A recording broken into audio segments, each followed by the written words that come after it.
नमस्कार दोस्तों, आज हम लोग केमिस्ट्री की क्लास पढ़ेंगे और हमारा जो चैनल है बीके फिजिक्स वाला में, इसमें हम केमिस्ट्री का सेकंड चैप्टर बिलियन, इसके बारे में डिस्कस करेंगे कि बिलियन क्या है।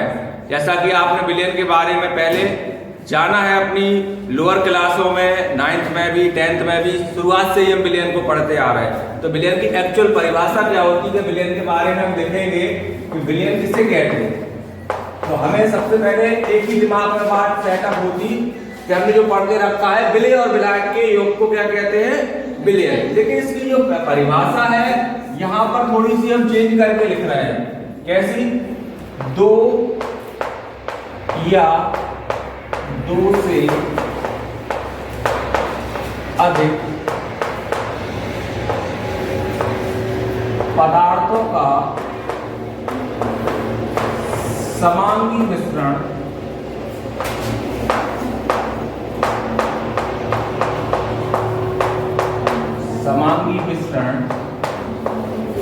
बिलियन कहलाता है।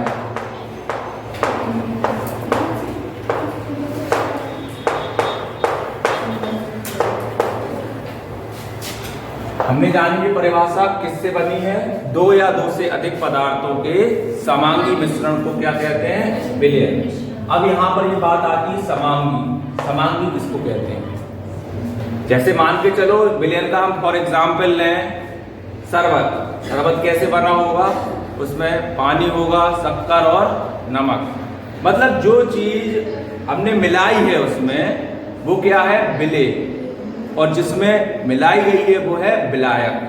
जब बिले और बिलायक के कण आपस में पूरी तरीके से घुल जाएंगे तो इस प्रकार बना जो बिलियन होगा वो समांगी होगा। यानी कि नमक और चीनी और पानी का जो बिलियन है वो एक कैसा बिलियन है, समांगी। समांगी का अर्थ क्या होता है ये जाने आप। समांगी जिसमें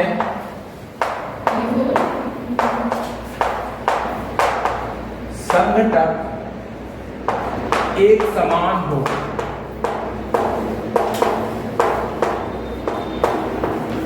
जिसमें संघटक एक समान हो। कहने का मतलब ये है, जैसे हमने जो शरबत बनाया था उसमें हमने ये देखा कि अगर हम उसको पूरी तरीके से चीनी और नमक उसमें अगर घुला है पूरा 100%, तब उसका अगर हम टेस्ट पी रहे हैं तो ऐसा तो कभी महसूस नहीं करेंगे कि थोड़ी देर तक हमने पिया तो मीठा लगा, थोड़ी देर बाद नमकीन लगा। मतलब उसका जो संघटक है वो हर प्रत्येक भाग में कैसा होगा, एक समान। यहाँ पर हम एक चीज और जोड़ सकते कि संघटक एक समान होगा कहां पर, प्रत्येक भाग में। मतलब आप किसी भी पार्ट को अगर उसके उठाएं बिलियन के तो उसमें जो संघटक होगा वो कैसा होगा, एक समान। अब दूसरी चीज जो हमने नॉर्मल परिभाषा पढ़ी है कि बिलियन जो है वो दो चीजों से मिलकर बना रहता है, बिले और बिलायक से। और बिले किसे कहते हैं, जो चीज घोली गई है, और जिसमें घोली गई है वो बिलायक। ये तो हम डिसाइड कर लेते, लेकिन जब न्यूमेरिकल की दृष्टि से जब इसको लगाएंगे अपने न्यूमेरिकल, तो उसमें ये बात कभी शो नहीं होती है कि कौन सी चीज में कौन सी चीज घोली जा रही है। वो तो सीधे कहेंगे 12 ग्राम एसीटोन को 36 ग्राम फॉर्मल्डिहाइड के 1 बिलियन में मिलाया गया। तो आपको वहां पर केवल और केवल एक पॉइंट याद रखना है, जिसकी मात्रा अधिक होगी वो हमारा क्या कहलाएगा, बिलायक। यानी बिलायक के अवयवी कण क्या होंगे, अधिक मात्रा में होंगे, और बिले के अवयवी कण कम मात्रा में होंगे। यानी कि बिले के बारे में हम क्या लिखेंगे, इसके अवयवी कण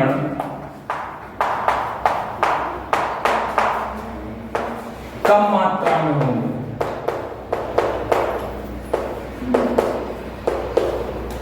और इसके अवयवी कण,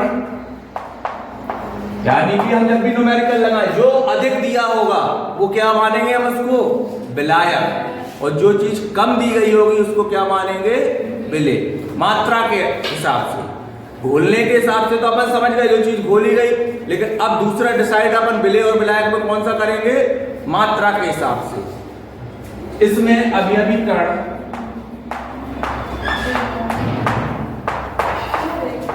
अधिक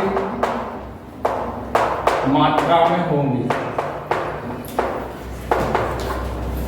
और एग्जाम्पल विलयन बनता कैसे है, अगर हम एक पात्र में दो पदार्थ मिला रहे हैं, एक पदार्थ हमारा A है और एक पदार्थ हमारा B है। A का हमने द्रव्यमान Ma लिया और B का द्रव्यमान Mb लिया। दो पदार्थ हमने कौन से लिए, Ma और इनकी मात्रा, मतलब पदार्थ A की मात्रा हमने Ma ली और पदार्थ B की मात्रा Mb ली। तो यहाँ पर हम विलयन के बारे में करें तो विलयन क्या होगा, विलयन की वैल्यू इन दोनों का योग, यानी कि विलयन जो होगा वो Ma प्लस Mb। यहां पर हमने परिभाषा पढ़ी थी दो या दो से अधिक पदार्थों का समांगी मिश्रण। अगर दो पदार्थों से कोई विलयन बना है, दो से, तो उसको कहते हैं द्विअंगी विलयन। और तीन पदार्थों से बना है, तीन से बना है तो क्या कहलाएगा, त्रिअंगी। अगर पदार्थ यहां पर अगर हमने पदार्थ लिया था A और B, यानी कि दो पदार्थ लिए, तो इस प्रकार के विलयन को हम क्या कहेंगे, द्विअंगी विलयन।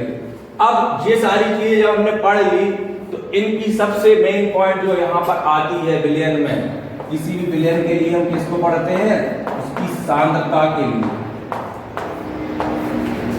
ये सांद्रता क्या होगी, हमारे नजरिए से देखा जाए, हम मान के चलो एक गिलास, दो गिलास ले रहे हैं, इस गिलास में भी 250 ml जल है और दूसरे गिलास में भी 250 ml जल है, सेम मात्रा में विलायक है, ये मानेंगे। इसमें हमने 10 ग्राम चीनी मिलाई, 10 ग्राम चीनी, और इस वाले गिलास में हमने 20 ग्राम चीनी मिलाई। मात्रा दोनों में सेम थी, मतलब पानी की जो मात्रा है इन दोनों गिलासों में कैसी है, समान। जो विलेय है वो हमने इसमें कम मिलाया और इसमें ज्यादा मिलाया, इसमें 10 ग्राम था और इसमें 20 ग्राम था।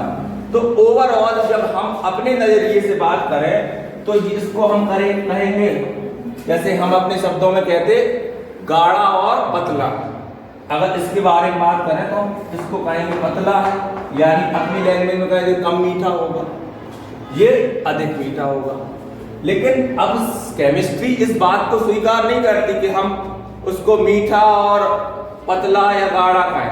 हम उस समय जो विलेय के कण मिलाए गए हैं विलायक के अंदर, वो उनकी सॉल्युबिलिटी को दर्शाएंगे, मतलब उसकी सांद्रता को। यहाँ पर जो सांद्रता है वो चीनी की सांद्रता क्या है, कम है, जिसको हम कम को कहते हैं तनु, और इसमें अधिक है चीनी की मात्रा, जिसको कहते हैं सांद्र। यानी विलयन दो प्रकार के होते हैं, तनु विलयन और सांद्र विलयन। जिसमें विलेय की मात्रा कम होगी वो हमारा तनु विलयन कहलाता है, और जिसमें विलेय की मात्रा अधिक होगी वो हमारा सांद्र विलयन कहलाएगा। और इसी के साथ आज की क्लास को यहीं पे ड्रॉप किया जाता है।